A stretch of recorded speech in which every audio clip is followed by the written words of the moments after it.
Hello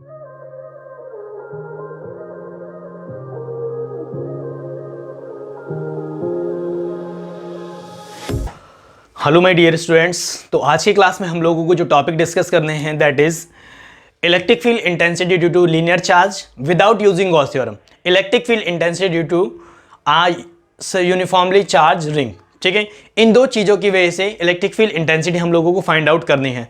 ठीक है बच्चों, क्वेश्चन कराने के पीछे या फिर टॉपिक कराने के पीछे जो मकसद है वो बच्चों ये है, क्योंकि एनसीईआरटी के अंदर एक क्वेश्चन गिवन है, find out the electric field intensity due to linear charge distribution, infinite linear charge distribution without using Gauss theorem. बच्चों गॉस थ्योरम का यूज करके हम electric field intensity already find out कर चुके हैं लास्ट वाले video lecture के अंदर, जिसमें हम लोगों ने एप्लीकेशन ऑफ गॉस थ्योरम के अंदर एक एप्लीकेशन पढ़ी थी, electric field intensity due to linear charge distribution या इनफाइनाइट लीनियर चार्ज डिस्ट्रीब्यूशन, जिसके अंदर हम सिमेट्रिकल गॉसियन सरफेस जो बनाते हैं वो सिलेंड्रिकल फॉर्म का बनाते हैं। ठीक है बच्चों, अब इस चीज का यूज नहीं करना है, हम लोगों को क्या फाइंड आउट करना है, electric field intensity find out करनी है without using Gauss theorem by a infinite linear charge distribution. ठीक है बच्चों,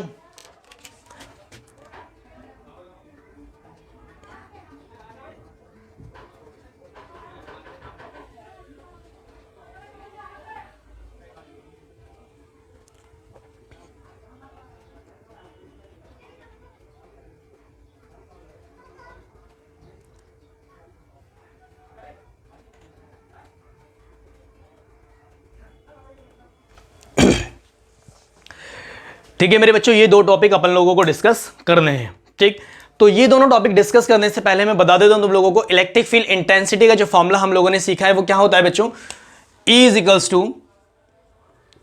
1/4 pi epsilon naught Q over R square. ये होता है बच्चों इलेक्ट्रिक फील्ड इंटेंसिटी का फॉर्मूला। ठीक है, इसी का यूज करके हम लोग फाइंड आउट करेंगे इलेक्ट्रिक फील्ड इंटेंसिटी। बच्चों अगर मैं DQ चार्ज की वजह से इलेक्ट्रिक फील्ड इंटेंसिटी कंसीडर कर रहा हूं तो DQ चार्ज की वजह से इलेक्ट्रिक फील्ड इंटेंसिटी क्या होगी बच्चों, DE। चार्ज की वैल्यू मैंने DQ रख दिया। ठीक है, तो क्या हो जाएगा 1/4 pi epsilon naught DQ over R square. आई होप ये चीज बहुत बड़ी बात नहीं है, तुम लोग समझ गए होंगे कि दैट मींस जब मैंने चार्ज को DQ कर दिया तो जो फील्ड की वैल्यू है वो DE हो गई। ठीक है बच्चों, इसी कंसेप्ट का हम लोग यूज करेंगे to find out the electric field intensity due to linear charge distribution. ठीक है बच्चों, चलो देखते हैं।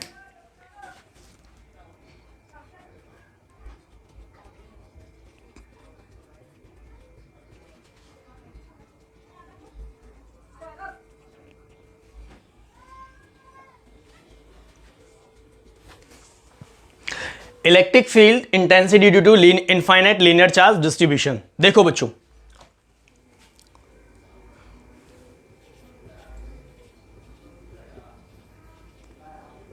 कंसीडर अ वायर या consider a linear charge distribution having linear charge density lambda that is DQ over DL, linear charge density.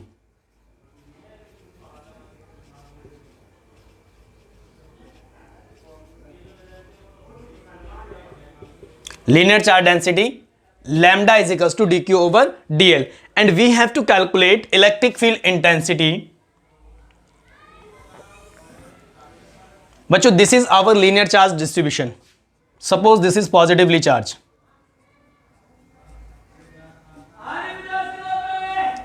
and we have to calculate at the point P. इस P point पर बच्चों field calculate करना है इस linear charge distribution की वजह से।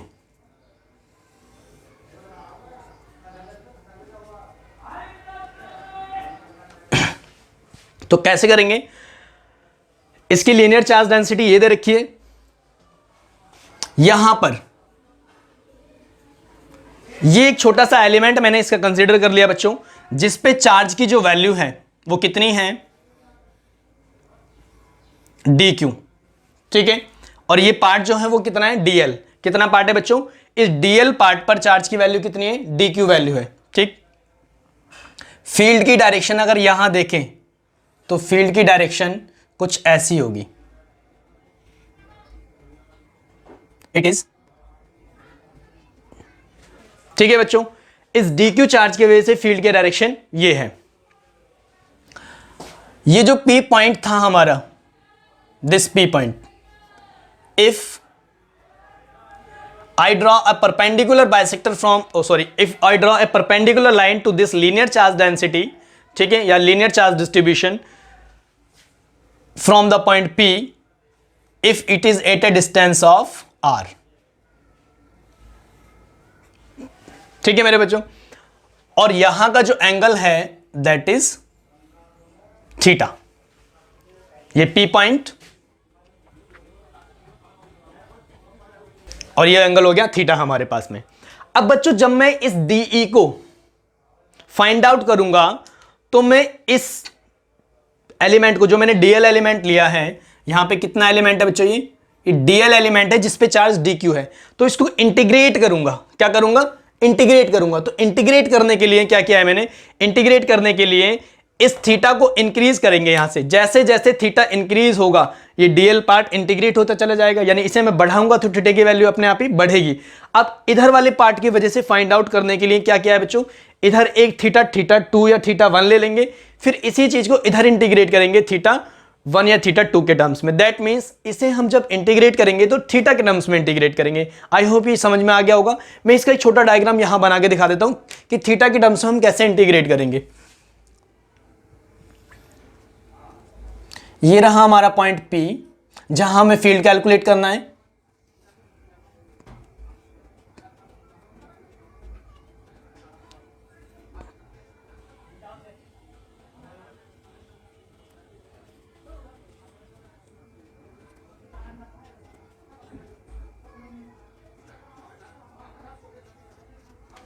ठीक है मेरे बच्चों, जब हम इस DL को इंटीग्रेट करेंगे तो थीटा 2 और थीटा 1 के टर्म्स में इंटीग्रेट करेंगे। ठीक तो अब देखते हैं किस तरीके से इस डेरिवेशन को आप लोग प्रोसीड करते हैं। बच्चों ये DE पार्ट यहां पे तुमको को दिख रहा है, इस DE पार्ट को अगर मैं रिजॉल्व करना चाहूं,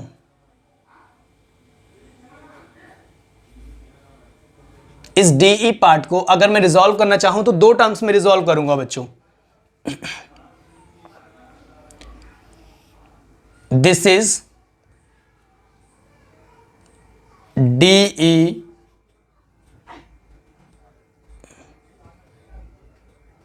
बच्चों, ये एंगल अगर थीटा है तो ये वर्टिकली अपोजिट एंगल भी थीटा होगा। तो हमें पता है थीटा के साथ वाला कंपोनेंट, दो इस DE को मैं दो कंपोनेंट्स में रिजॉल्व कर रहा हूं, ये DE साइन थीटा और ये DE cos theta. That means two rectangular components मैंने रिजॉल्व कर लिए इसके, DE sine theta and this is DE cos theta. ठीक है, this is along y axis हम बोल सकते हैं and this is along x axis.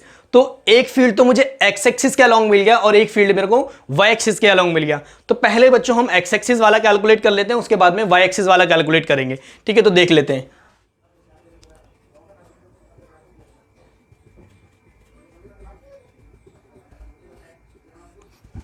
Along x axis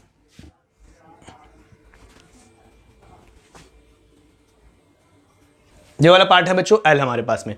तो फील्ड अलोंग x एक्सिस अगर मैं निकालना चाहूं ये, ठीक, पहले मैं DE की वैल्यू लिख देता हूं, उसके बाद में फील्ड अलोंग x एक्सिस निकालेंगे।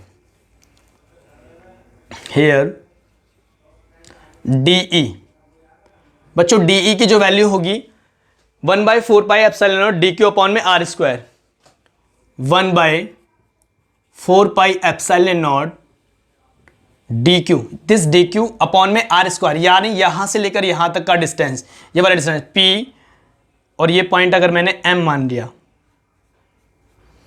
PM square, that means DE is equals to 1/4 pi epsilon naught DQ को ऐसे ही रहने दो। ठीक, PM को लिख सकते हैं बच्चों L square plus R square,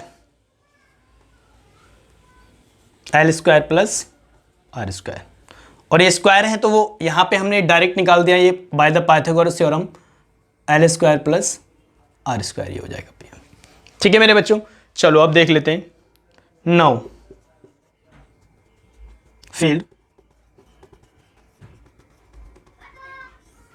field along x-axis is given as Ex is equals to integration. बच्चों एक्स एक्सिस वाले को मैंने एक्स से डिनोट किया, तो किसका इंटीग्रेशन करेंगे? इस डी साइन थीटा का इंटीग्रेशन करेंगे। Integration D sign theta. ठीक है मेरे बच्चों, यहां डी की वैल्यू हम पुट कर देंगे। डी की वैल्यू कितनी है हमारे पास में? ये 1/4 pi epsilon naught D Q over L square plus R square और साइन थीटा। ठीक, यहां से बच्चों डी क्यू को, क्या मैं डी क्यू को लिख सकता हूं डी एल इंटू लैम्डा, या lambda into D L. 1/4 pi epsilon naught D Q को लिखा lambda into D L over L square plus R square and here sine theta. I hope ये चीज आप लोगों को समझ में आ गई होगी। चलो बच्चों अब देख लेते हैं, यहां पर हमें साइन थीटा, क्योंकि एक्चुअल में हमें थीटा के टर्म्स में इंटीग्रेट करना है, तो जो भी वेरिएबल्स गिवन है, जो वेरिएबल्स गिवन है उन सारे वेरिएबल्स को थीटा के टर्म्स में लिखेंगे। आर वेरिएबल नहीं है, आर कांस्टेंट है। वेरिएबल कौन है? एल। बच्चों जैसे जैसे थीटा इंक्रीज होगा वेरिएबल एल इंक्रीज होगा। ठीक है मेरे बच्चों, तो एल को मेरे को किसके टर्म्स में लिखना है? थीटा के टर्म्स में लिखना है। तो देखो कैसे लिखते हैं एल को थीटा के टर्म्स में। नॉट एज, देखो यहां पर एल अपॉन में आर अगर मैं लिखना चाहूं, L by R is equals to, L क्या होगा? परपेंडिकुलर, तो ये tan थीटा हो गया। L by R is equals to, तो L is equals to R tan theta. D L is equals to, differentiate कर रहा हूं with respect to theta, D L is equals to R sec square theta D theta. बच्चों यहां पे r differentiable नहीं है, because r एक constant है। ठीक है, चाहे थीटा कितनी भी वैल्यू इंक्रीज करे, r remains always constant, only l and theta will change in this function. ठीक है, तो dl को मैंने क्या लिख दिया? dl is equal to r sec square theta. जब वैल्यूज को बच्चों यहां पुट करेंगे तो क्या मिलेगा मेरे पास में? जरा देखना, Ex is equals to 1/4 pi epsilon not lambda into DL. बच्चों डीएल की वैल्यू कितनी है? Lambda into DL. डीएल की value R sec square theta D theta, R sec square theta D theta. ठीक, अपॉन में L square plus R square. क्या L की value है मेरे पास? Yes, R square R tan theta, तो यहां पुट करूंगा तो क्या हो जाएगा? आर tan थीटा का square plus R square.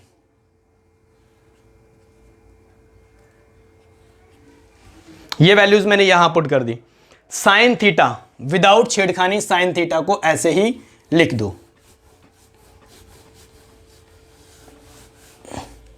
Into sine theta. ठीक है मेरे बच्चों, अब तुम्हें ये चीज समझ में आ गई होगी। यहां पे अब मैं लिखूं Ex is equals to 1/4 pi epsilon naught. अब इसे मैं इंटीग्रेट कर सकता हूं, यहां डी थीटा बन गया। कहां से लेके कहां तक? -θ2 से लेके θ1 तक। बच्चों यहां मैंने माइनस इसलिए लगाया क्योंकि एक वाला थीटा जो होगा इसके रेस्पेक्ट में इधर एंटी क्लॉकवाइज होगा, सॉरी क्लॉकवाइज होगा, और ये वाला जो थीटा होगा वो एंटी क्लॉकवाइज होगा। तो इस वाले को मैंने नेगेटिव ले लिया और इसको मैंने पॉजिटिव ले लिया। ठीक है, इंटीग्रेशन -θ2 से लेके θ1 lambda R sec square theta into sine theta into D theta over. बच्चों यहां से आर स्क्वायर बाहर आ रहा है, देखो R square tan square theta plus R square. Oh no, यहां से आर स्क्वायर हम बाहर निकाल सकते हैं। आर स्क्वायर बाहर निकाला तो यहां बचेगा tan स्क्वायर थीटा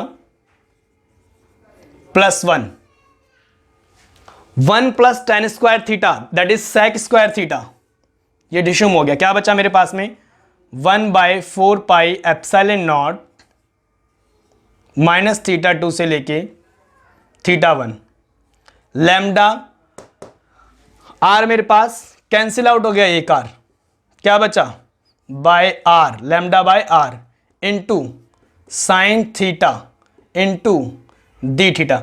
बच्चों लैम्डा अपॉन में आर इज ऑल्सो कॉन्स्टेंट, तो बाहर निकाल दिया जाएगा, क्या हो जाएगा lambda upon 4 pi epsilon not R integration. अब साइन थीटा का इंटीग्रेशन में डायरेक्ट कर देता हूं, तो साइन थीटा का इंटीग्रेशन होगा minus cos theta, minus theta 2 से लेके थीटा 1। जब लिमिट्स पुट करेंगे तो क्या आ जाएगा हमारे पास में lambda by 4 pi epsilon not R cos theta 1, minus को मैंने पहले बाहर निकाल दिया, ये लो माइनस मैंने यहां लगा दिया, cos theta 1 minus cos theta 2। तो ये पुट करने के बाद हमारे पास फाइनल आंसर आ जाएगा E X is equals to lam, जब माइनस को अंदर पहुंचाएंगे तो lambda by 4 pi epsilon not R cos theta 2 minus cos theta 1। ये हुआ बच्चों हमारे पास में final answer along the X axis. अब अगर ये P पॉइंट परपेंडिकुलर बाइसेक्टर पे आ जाए, ये वाला P पॉइंट परपेंडिकुलर बाइसेक्टर पे आ जाए, तो परपेंडिकुलर बाइसेक्टर पे आएगा तो थीटा 1, देखो बच्चों जब ये परपेंडिकुलर बाइसेक्टर पे आएगा, सपोज करो ये हो गया, ठीक है, और ये वायर है इनफाइनाइट वायर, कैसी वायर इनफाइनाइट, तो थीटा 1 और थीटा 2 दोनों ही क्या हो जाएंगे 90 हो जाएंगे। मेरी बच्ची बात समझ में आ रही है? अगर ये P पॉइंट परपेंडिकुलर बाइसेक्टर पे आ गया, ध्यान से सुनो, P पॉइंट परपेंडिकुलर बाइसेक्टर पे आ गया और वायर इनफाइनाइट है, तो थीटा 2 को हम कहां तक खोलेंगे इनफाइनाइट पहुंचाने के लिए 90 तक, और थीटा 1 को इनफाइनाइट पहुंचाने के लिए 90 तक, तो कितना आ जाएगा cos 90 जीरो हो जाएगा, तो फील्ड क्या हो जाएगा जीरो हो जाएगा। वैसे भी फील्ड जीरो होगा अगर ये परपेंडिकुलर बाइसेक्टर पे आ जाए, तो एक फील्ड इधर और एक फील्ड इधर, दोनों एक दूसरे को क्या कर लेंगे कैंसिल आउट कर लेंगे। ठीक है मेरे बच्चों, चलो आई होप ये समझ में आया होगा। नेक्स्ट कैलकुलेट करेंगे बच्चों फील्ड अलोंग वाई एक्सिस।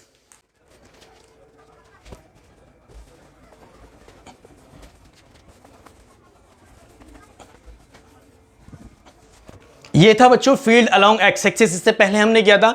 अब देखते हैं फील्ड अलोंग वाई एक्सिस कैसे करेंगे। फील्ड अलोंग वाई एक्सिस में है ये, now second case, field along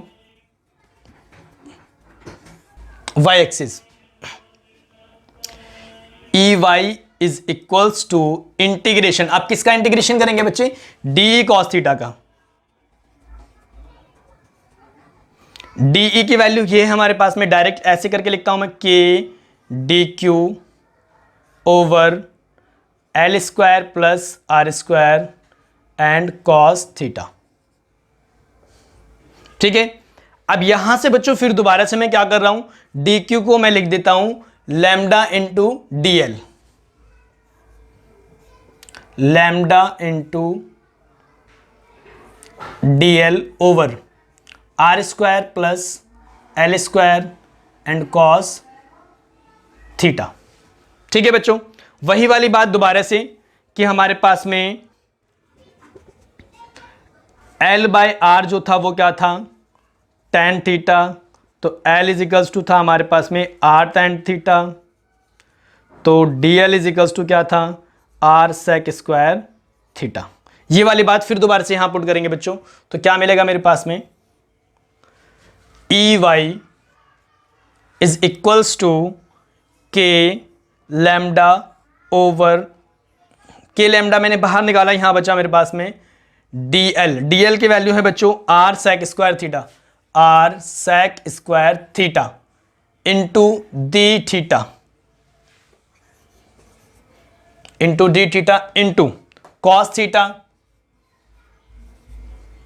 over बच्चों के लैम्डा बाहर आ गया, डीएल की वैल्यू यहां से पुट कर दी, कॉस थीटा को एज इट इज लिख दिया, R square plus L square, R square plus L square को यहां से पुट करेंगे तो क्या आएगा आर स्क्वायर को ऐसे लिखो L square, that means R square tan square theta K lambda integration कहां से कहां तक, θ2 से लेके θ1 तक, -θ2 θ1 आर sec स्क्वायर थीटा, देखो यहां से R sec square theta cos theta D theta over, देखो आर स्क्वायर कॉमन आएगा तो यहां बचेगा 1 plus tan square theta, 1 plus tan square theta. Oh no, 1 plus tan square theta किसके बराबर होता है, sec स्क्वायर थीटा के बराबर, तो इसे हम डिशुम कर देंगे। बात समझ में आ गई।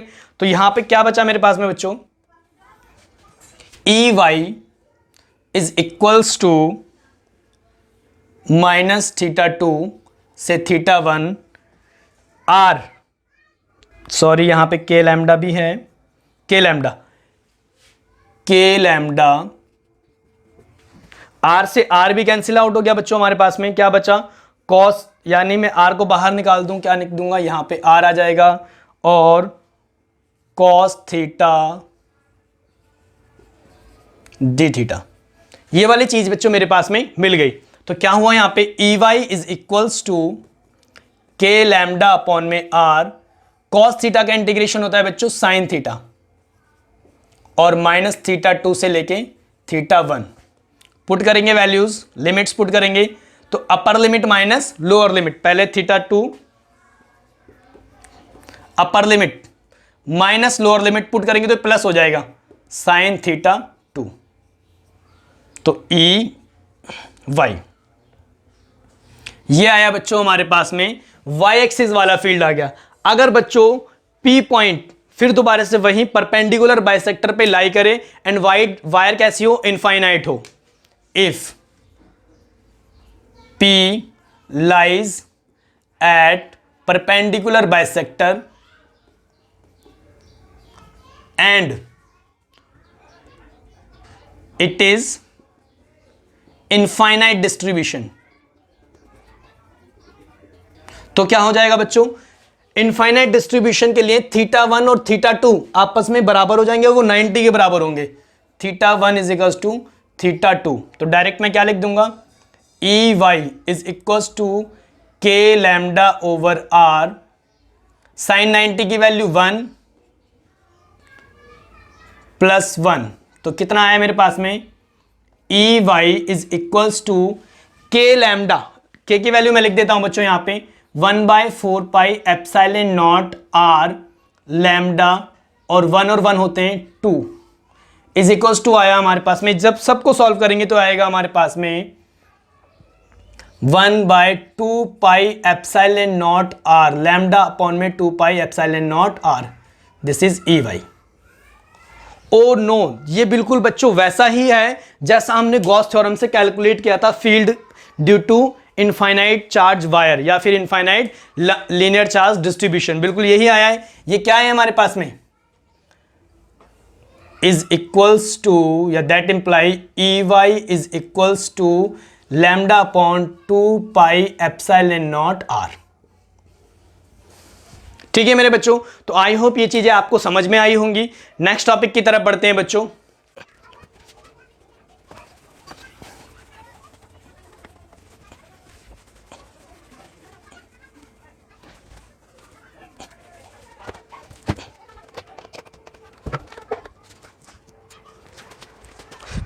तो चलो बच्चों बढ़ते हैं अगले टॉपिक की तरफ, जिसमें हमें कैलकुलेट करना था electric field intensity due to uniformly charge ring, ठीक है, एक्सिस पर।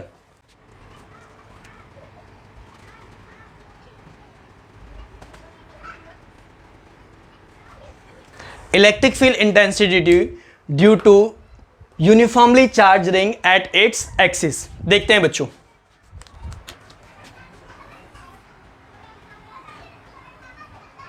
This is a uniformly charged ring. Suppose this is positively charged.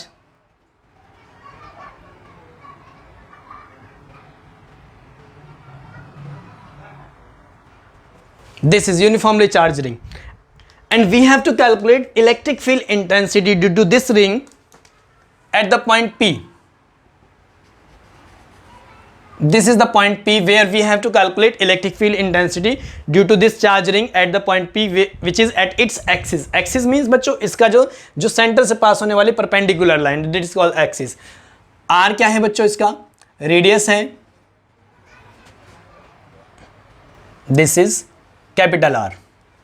Lambda dq over dl, या इसे ऐसे बोल सकते हैं dq ओवर 2 पाई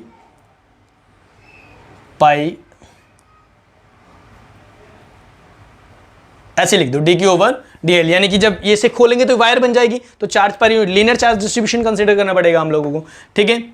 अच्छा, अब P पॉइंट पर फील्ड कैलकुलेट करने के लिए मैंने क्या क्या इसका एक छोटा सा एलिमेंट यहां से कंसीडर किया, वही वाली ट्रिक जो हम लोगों ने यूज की थी अभी इससे पहले वाले डेरिवेशन के अंदर. मैंने यहां से इसका छोटा सा पॉइंट कंसीडर किया dl, जिसपे चार्ज की वैल्यू कितनी है बच्चों?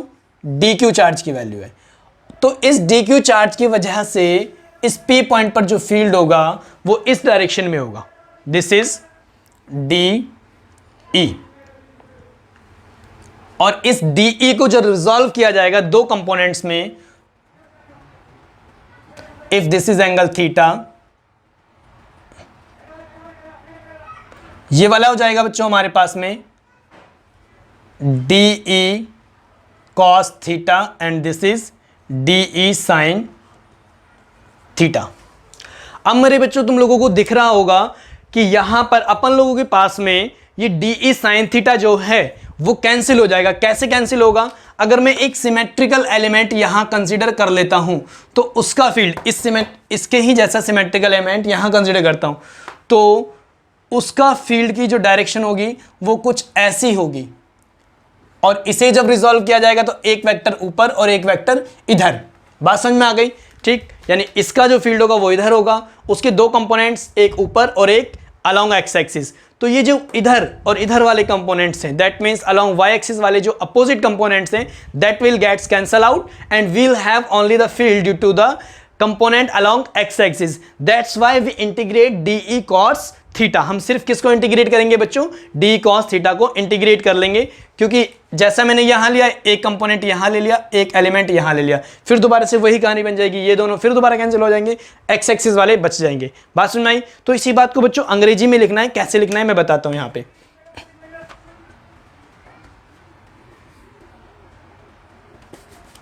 First of all we find the value of DE.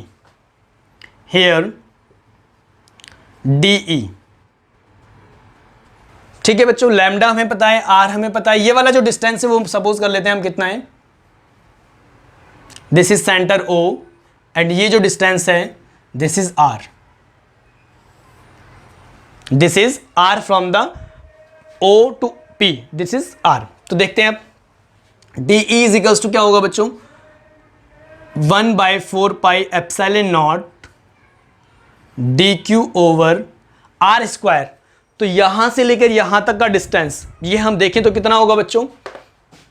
R square plus capital R square. ये आएगा under the root R square plus capital R square, और जब हम स्क्वायर करेंगे तो वो रूट हट जाएगा. Now on resolving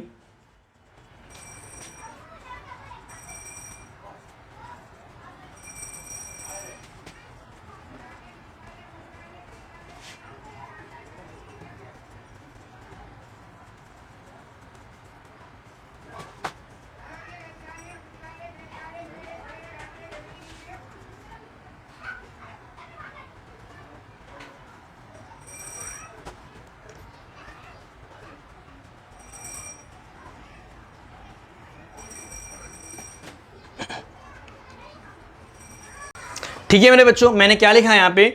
on resolving DE into rectangular components. इसको रेक्टेंगुलर कंपोनेंट्स में रिजॉल्व करने के बाद में DE sin थीटा, ये वाला जो कंपोनेंट है, it will get cancel out due to symmetry, because अभी मैंने समझाया था इस चीज को.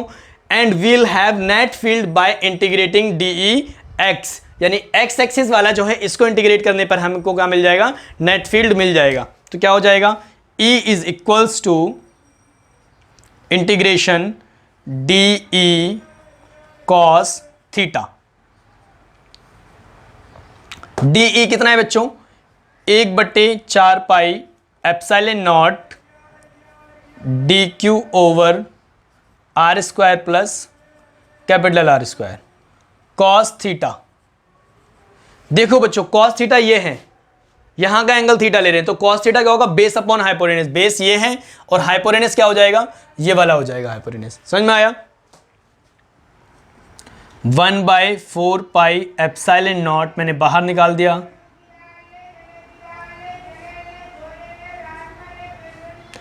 D Q R square plus capital R square cos theta, base by hypotenuse. Base होगा हमारा आर एंड हाइपोटेनस हमारा ये under the root R square plus capital R square, ये हाइपोटेनस हो गया बच्चों। ठीक, तो यहां पे हम क्या लिख सकते हैं, E इज इक्वल्स टू 1/, देखो यहां पे पावर 1 है और यहां पे पावर 1/2 है। भाई रूट की पावर क्या होता है 1/2, तो मैं इसको बाहर निकाल के लिख देता हूं ऐसे, 4 pi epsilon not R square plus capital R square की होल पावर 3/2, इस तरीके से। और इंटीग्रेशन किसका चल रहा है बच्चों, डी क्यू का, और गिफ्ट का जो ये आर चल रहा है ऊपर, इसको भी मैं बाहर निकाल देता हूं, ये आया डी क्यू। डी क्यू का इंटीग्रेशन करेंगे तो बच्चों डी क्यू को मैंने इन टर्म्स ऑफ डीएल लिख दिया, 1/4 pi epsilon not R by R square plus capital R square का whole power 3/2 and D Q को लिख दिया मैंने lambda into D L. D Q क्या लिख दिया, लैम्डा इंटू डी एल। तो क्या मिल जाएगा मेरे पास में बच्चों, यहां मेरे पास मिलेगा E is equals to 1/4 pi epsilon naught R upon में R square plus R square की होल पावर 3/2, लैम्डा बाहर निकाल दिया मैंने, इंटीग्रेशन डीएल। डीएल बच्चों इसका छोटा सा पार्ट था, इस सर्कल का छोटा पार्ट था डीएल। जब इंटीग्रेट करूंगा तो पूरा कितना हो जाएगा, 2πr कैपिटल वाला। E is equals to lambda into R upon 4 pi epsilon naught R square plus capital R square की पावर 3/2 and 2πr। समझ में आया बच्चों, 2πr, इस डीएल को इंटीग्रेट कर दिया तो क्या आ गया 2πr।